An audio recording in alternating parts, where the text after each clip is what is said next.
John 6, and we're going to look at verses 16 through 27 this morning. Now, we actually have to begin back in verse 15 of this particular text because really what we're going to study this morning is directly connected with the previous test that took place when Jesus asked Philip. He said, "Where are we going to buy bread to feed all of these people?" And so Jesus performed an incredible, powerful miracle. He multiplied the bread, and then in verse 15, it says, "Therefore, when Jesus perceived that they were about to come and take him by force," notice, take him by force and make him king, he departed again to a mountain by himself alone. And so this whole miracle that took place with the multiplication of bread and fish really precipitated this desire by the people to force Jesus to become king. It's very interesting. And Jesus would have none of that because there was another plan he was about to fulfill. And notice, let's go on to verse 16. "Now when evening came, his disciples went down to the sea and got into the boat and went over the sea toward Capernaum. And it was already dark, and Jesus had not come to them. Then the sea arose, and because of a great wind was blowing. So when they had rowed about 3 or 4 miles, they saw Jesus walking on the sea and drawing near the boat, and they were afraid. But he said to them, 'It is I.'" Literally, this is the divine name, "I am." So he says, "I am. Do not be afraid." Then they willingly received him into the boat, I guess so. And immediately the boat was at the land where they were going. So this is a story that, again, is covered in the Gospels, Mark's Gospel, Matthew's Gospel. In Matthew's Gospel, it makes it very clear that after the feeding of the 5,000, the multiplication of bread, and then they went out onto the Sea of Galilee, and this storm arose. And this is when Peter walked on the water. Remember, he said, "Lord, if it's you walking, command me to come." And Jesus said, "Come." And so that whole story is a part of this one. Now, why John does not record that, or the other apostles record that, I can't tell you. But he picks this particular aspect of the story to repeat to us. Now, so this is a test. All of these, and these 2 tests that we're going to look at this morning, are powerful images of how the Lord tests his people. Now, in the previous story, it was an individual man that he tested. Here, it is a group test. This is a test for all the disciples, all at once. And then the second test is for those that are following Christ. So we'll come to that in a moment. But here he tests these men by sending them directly into a storm. Isn't that interesting? Now, how do we know that? Well, in Mark chapter 6, verse 45, where this story is recorded, it says here, "Immediately he made his disciples get into the boat." So they didn't just decide to get into the boat all by themselves. He commanded them to go into this boat. And he says he commanded them to get into the boat and go before him to the other side, to Bethsaida, which is on the northern shore of the Sea of Galilee, where he sent while he sent the multitude away. So he's sending the multitude away for several reasons. The first is the most obvious, because he's not going to allow these people to try and make him a king by force. Now, his disciples, he didn't want stumbled by that either, because there were some of his disciples that would probably have gone along with that, okay? Because one of his disciples was a political zealot, which wanted to overthrow Rome and wanted the Jews to be independent. So this is a real temptation for these men, and Jesus will have none of it. He says, get into the boat, guys. Get out of here. Leave. And he sends them directly into a storm. Now, in Mark 6:48, it says this. A little bit more information is given. It says, then he saw them straining at rowing, for the wind was against them.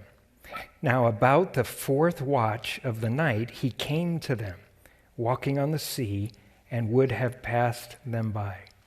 So, the fourth watch of the night, what time was that? Well, the first watch of the night is from 6 to 9, 9 to midnight, midnight to 3, 3 to 6. So this is 3 to 6 in the morning. So they get into the boat in the evening, just after dark, and they're out on the Sea of Galilee for a long time.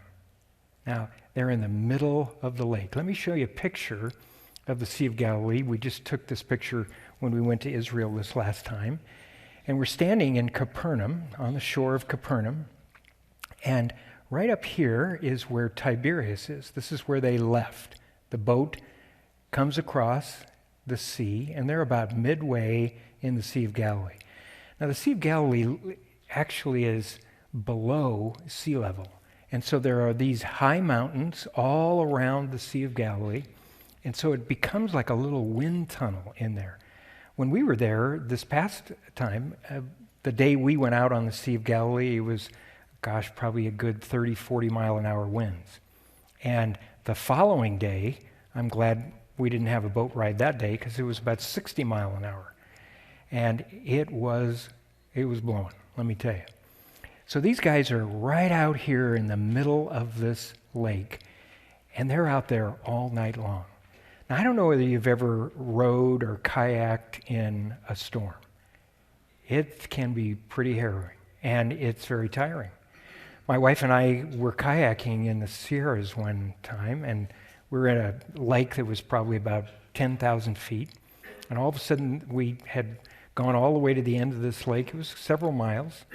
And we were fishing there and enjoying. There was a little inlet there, and we were fishing, catching all kinds of fish. And all of a sudden, this storm started to come in, started lightning and thundering, and the wind started to blow. And I said, honey, we got to get out of here. And we started paddling. And I'm telling you, we could not make any headway. And we were in the middle of the lake, and so we headed over to the side, right over next to the shore, to the closest shore, to where we could basically get out of the wind. And that's the only way we got back. And it was tough. And it took us probably over an hour to do this. These guys were out there from 6 to 8 hours rowing on this. They weren't sailing. Notice they were straining at their rowing. So it was so windy they couldn't even put a sail up. So this was a tough moment for these guys. And so they're struggling out there a long time. But Jesus is watching them. He's watching them from the mountain, that mountain above the city of Tiberias, and he's watching what's going on. So why the test? Well, several reasons Jesus tested these men. Did he not know that there was a storm coming? How do you answer that? Of course he knew that there was a storm coming. He knew exactly what was coming. So why would he send them out into the midst of this storm? Because this was a testing time. This was a time where they had to basically be examined. Did you learn anything from what just took place? Now remember what just happened? He multiplied the bread and the fish. Now that's a pretty powerful miracle. I don't think any of us have ever seen anything like that in our life. But that miracle then needed to be applied in their lives. God needed to take them and apply. Did you learn anything from what you just saw? Now it's examination time. How are you going to respond here? How are you going to deal with this? Are you going to look to your own devices, or are you going to look to me? They thought they were alone, but they were anything but alone. And so God saw them. Jesus saw them from the mountain. He knew that this storm was coming, and he wants to see, have they learned anything from this experience of seeing him multiply bread? Now notice the different reason for this trial and this testing in their life. This is really important because sometimes we get tested, sometimes we experience trials because we've disobeyed. But this time, they experienced this trial because they obeyed. So a totally different purpose here, totally different plan. Now, many times people think that whenever they are in the midst of trial, well, I must have done something wrong. What did I do? And that is not always necessarily the case. Now, sometimes it is, so you need to be sensitive. You need to examine your heart. You need to be sure, did I do something here? Did I create this conflict myself? Did I do anything? Maybe you were just obeying the Lord, and that is what created this conflict. And so that is the case here. So sometimes the storms of life basically come because of disobedience. Other times they come because of obedience, and that is the case here. Now remember that, notice, he sees these guys, and he knows exactly what's going on. Now just because he sees and he knows doesn't necessarily mean that he's going to fix and stop the wind and stop the storm, okay? Because these guys waited a long time before this storm was over. So if you say, boy, this trial has been going on a long time in my life. Lord, do you not see? Do you not know? Well, he does. But that does not necessarily mean that everything is going to be fine and perfect and easy for you. He wants to test you. In Genesis 16:13, there God is called the God who sees. Now this is important. This is a story basically of the struggle between Sarah and Hagar.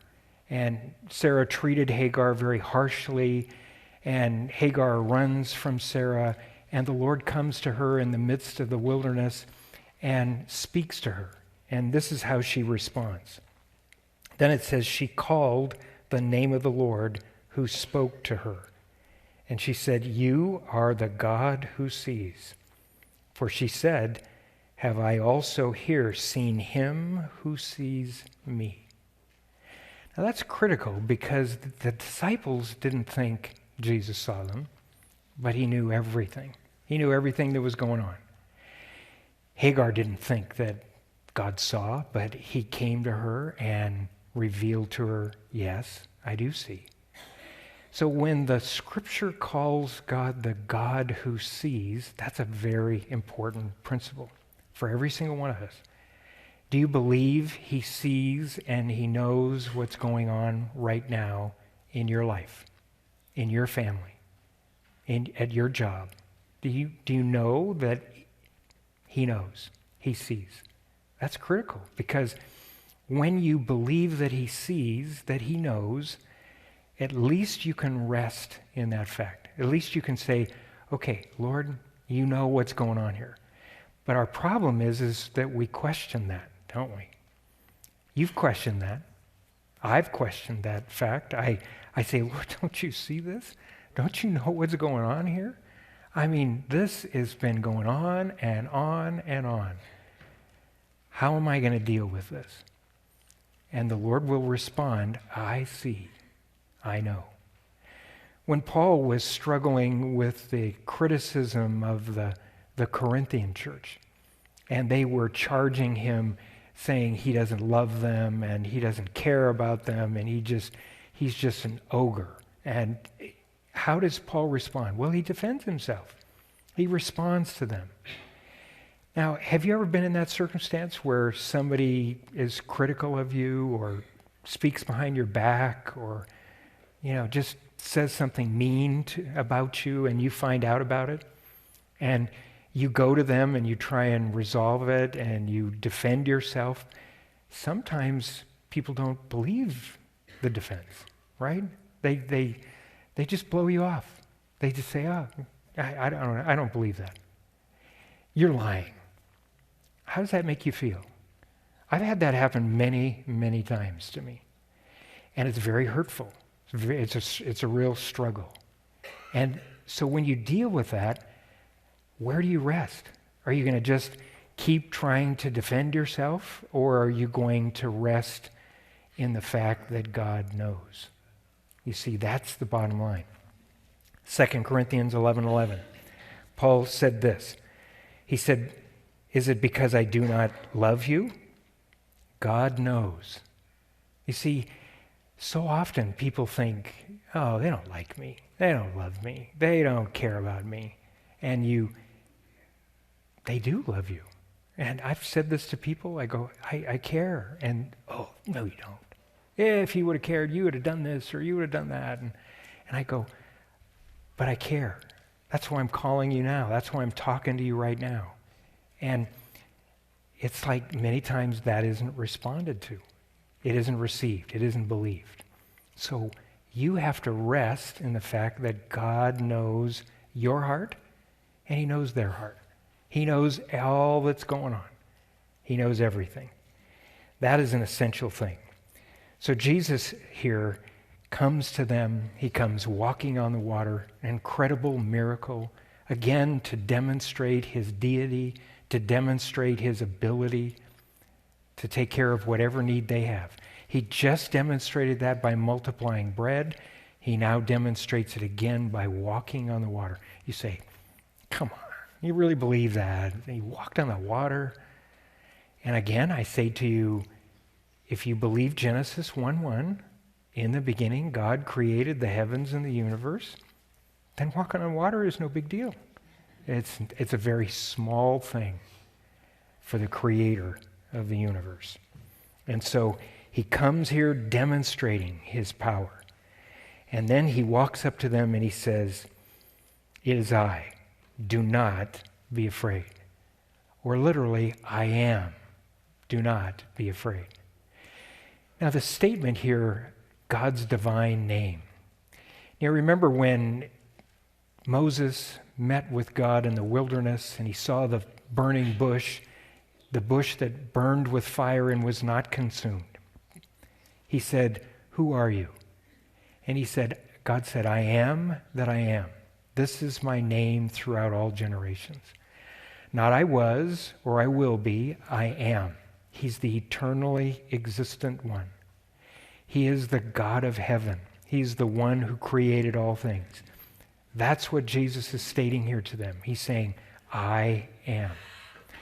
I'm the self-existent one." And then he says to them, "Do not be afraid." So if you know that he is the self-existent one and he is right there with you, you should not be afraid.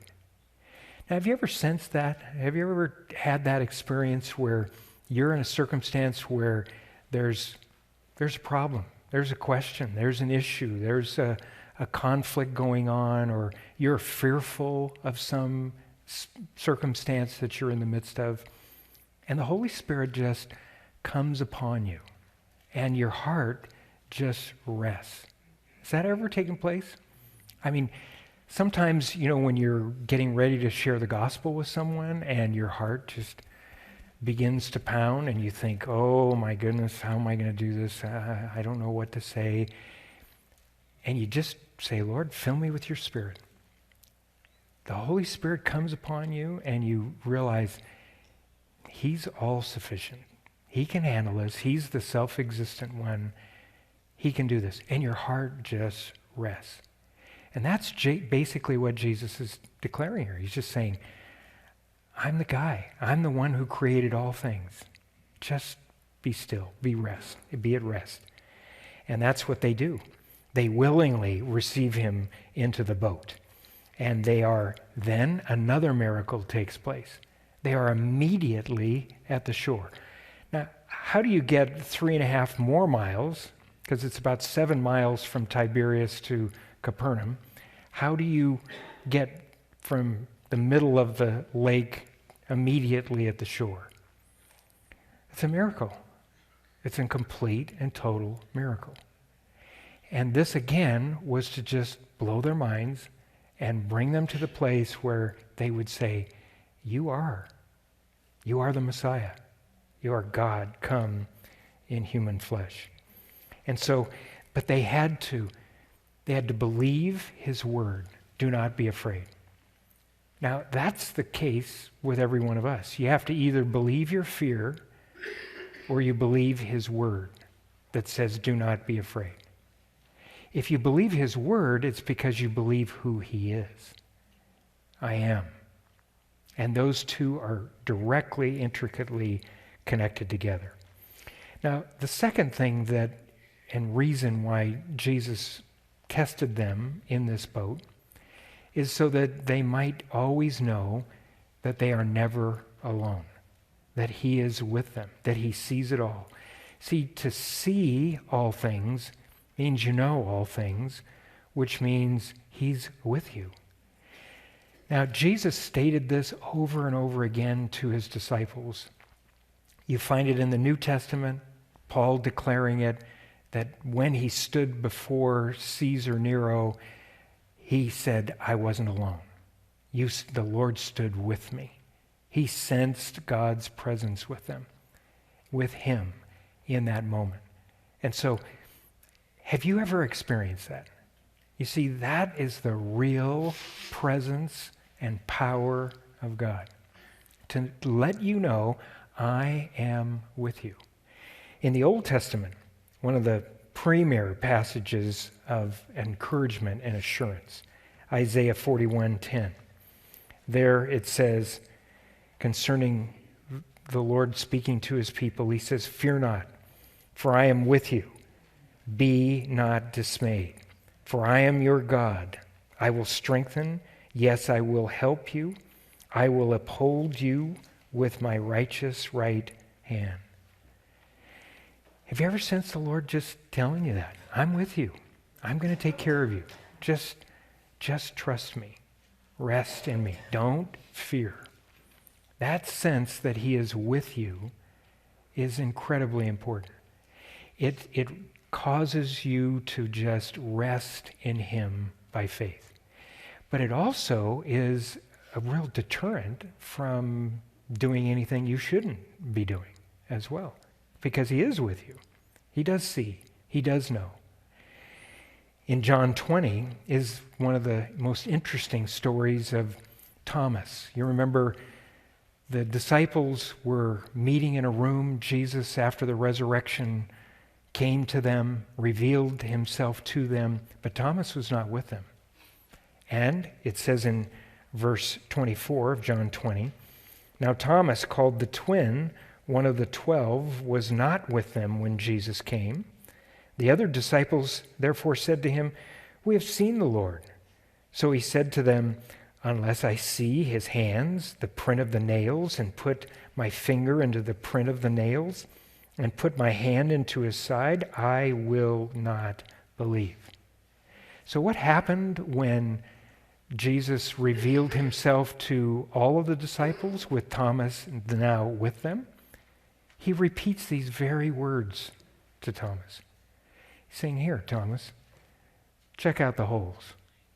Put your hand into my side. So what is he telling Thomas? What's he revealing to all the disciples? He goes, you may not be able to see me, but I'm here all the time.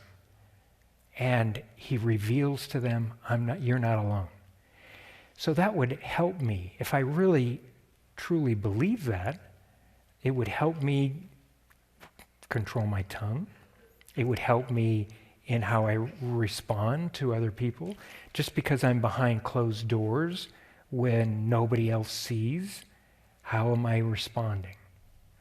He sees, he knows, he's there. He sees it all. And so it's a very important truth that he reveals to them.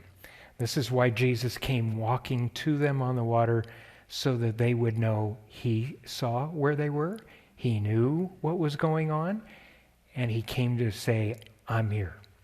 I'm with you.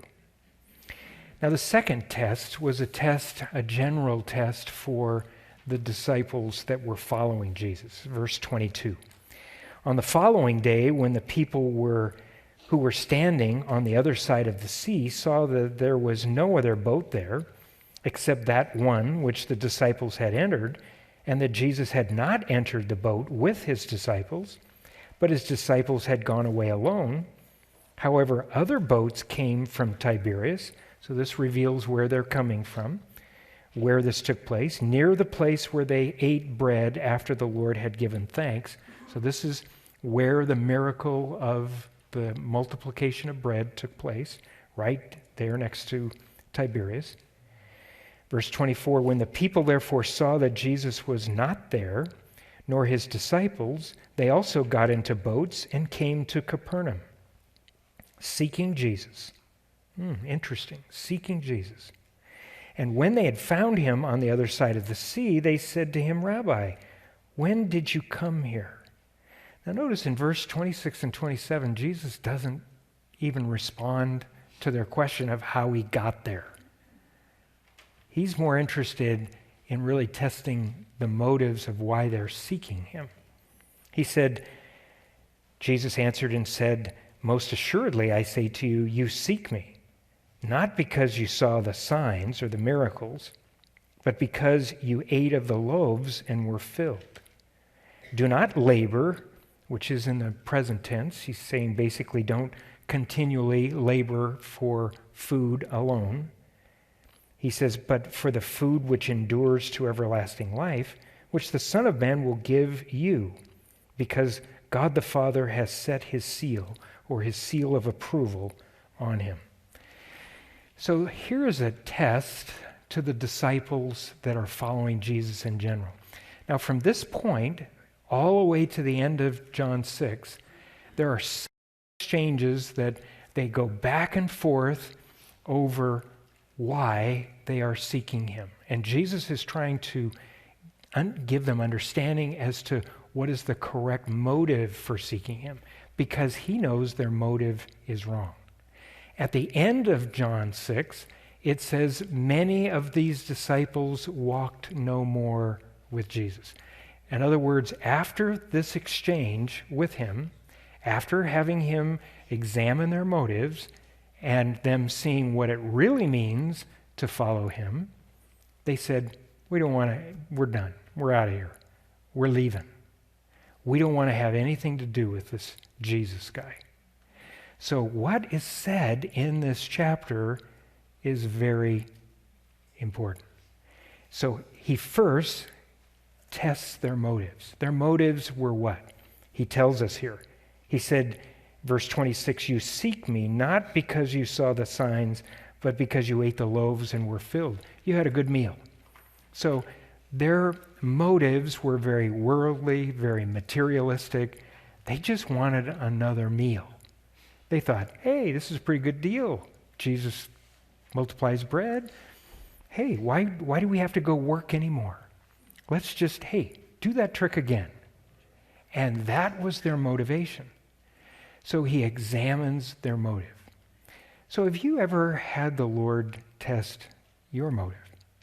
Have you ever had the Lord challenge your motive for why you do what you do? Why do you give? Why do you serve? Why are you saying this? Why are you saying that at this moment? You see, those are all tests of your motive. And I guarantee you, do we always have right motives for everything that we do? No. And why is that? Because we're sinners. That's why. I have a fallen nature, and I don't have the correct motives always for why I do what I do. Now, if you see that you don't have a correct motive, does that mean you should just give up? You're not really a Christian, and you should just say, forget this? No. You are going to see wrong motives because you are a sinner. What you need to do is let the Lord challenge those motives and redirect them. That's all. So that is what he intends here. He desires to get their motive right because he loves them. He wants to transform their lives, but they must be seeking him for the right reason. Now, I have seen this happen so many times. I'm telling you, I have people write me from prison and say, hey, would you write me a letter to the judge so I can get out of jail and tell them that I have done this and this and this, and I have been such a good guy, and I was faithful at your church, but that's why you're in prison, okay? And no, that's not the case. And so many times people get jailhouse religion. Why? So they can look good to the judge. And 2 days after they get out of jail, they go right back to the same lifestyle. So sometimes people's motives are not right for seeking the Lord.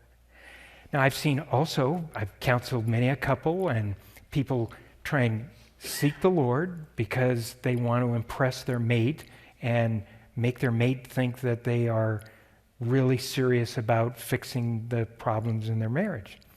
And as soon as they stop counseling with me, everything goes right back to the same way it was before they started counseling with me. And so you say, why were you seeking the Lord? Wrong motive. Because obviously the fruit is not good. I've seen people seek the Lord so they can find a spouse. They put on the good act. I'm telling you, they are so pious. They are just seeking the Lord. They can talk a good talk. And as soon as they get married, then all of a sudden, I'm right back to the heathen I used to be. And you say, how does that happen? It's all wrong motives. All wrong motives. So it happens all the time. So what you have to do is you have to examine, why are you seeking him? Why do you do what you do? For what reason? Is it to impress someone else? Is it to get something from someone else? Is it to look good in somebody else's eyes? What is the motivation? So let the Lord challenge your motives. Now, if you don't want him to challenge your motives, don't ask him to, because he will. If you ask him to challenge your motives, he will do it. I guarantee you. But it's a good thing, because what it does is it purifies you, it changes you, because he wants you to do what you're doing for the right reason. Because that's what's going to bring fruit. That's what's going to bring the transformation in your life. So physical food is short-lived, is it not? I mean, right after you have a great breakfast, a couple hours later, you're thinking, what's for lunch? And after you have a great lunch, a couple hours later, you're thinking, what's for dinner? So the nourishment and the satisfaction that you get from the physical is short-lived. But Jesus is saying, why don't you labor for that which is for eternal? What's eternal? He said, do not labor, which, as I said, is in the present tense. Don't continually and only labor for physical food. He's not saying be lazy and let everybody else feed you. Don't work. He's just saying don't always be working for the physical things. He said you need to work or labor for eternal things. The word labor is not used, but it is clearly implied when he says, do not labor for the food which perishes, but you should be laboring for the food which endures to everlasting life. So what is eternal? Eternal things. See, Jesus is the one in Matthew 4:4, he said, man does not live by bread alone, but by every word that proceeds from the mouth of God. So that's where real life comes from. It comes from the source, the one who speaks the truth and lies not. So that's where you need to go. Allow him to test your motives, change your motives, and then pursue what is eternal. God knows your heart. He knows your motives. Don't think him a fool. Allow him to do it. He already knows anyway. So just be honest with him and just say, my motive stinks here. My motive is wrong. God, change me. And he'll do it. Now note the promise that is made here at the end of verse 27. Let's just end with this. Notice he says, labor for the food which endures to everlasting life, which the Son of Man will give you. He will give you. Now, many times we only look at this passage and its issue concerning the wrong motivations. But what does the right motivation bring? It brings the life, the everlasting life, the bread from heaven that will satisfy you. Notice just a few verses down, we'll cover this in our next study. In verse 35, Jesus said, I am the bread of life. He who comes to me, the word comes is in the present tense. He who continually comes to me shall never hunger. The word never is a double negative in the Greek. It literally means will never, never hunger. And he says, and he who believes in me, which is also in the present tense, he who continually believes in me shall never, again another double negative, never thirst. Now that's quite a promise. He's saying, if you come to me, I'm going to satisfy you. That's powerful. That's what I'm looking for, is it not? It's why we are Christians today, because I sensed a spiritual hunger and thirst inside my soul, and I tried to fill that with drugs. I tried to fill that with alcohol. I tried to fill that with partying. I tried to fill it with everything that I was doing. And it doesn't meet the need. It doesn't satisfy the thirst that's in your soul. Now, if you won't acknowledge that thirst can never be satisfied. So it's an essential. You don't come to him unless you acknowledge that the thirst and the hunger is there. When you acknowledge that, you come, and you come quickly to him. So are you seeking him for who he is and what he will do in your life? You see, this is what he came to do, is to give you life. And Jesus said that more abundantly. How does that take place? In Luke chapter 4, verse 18, Jesus here declared, the Spirit of the Lord is upon me, because he has anointed me to preach the gospel to the poor. He has sent me to heal the brokenhearted, to proclaim liberty to the captives, and the recovery of sight to the blind, to set at liberty those who are oppressed. So, this is what Jesus said he came to do. This is who he is. He is the one who heals broken hearts.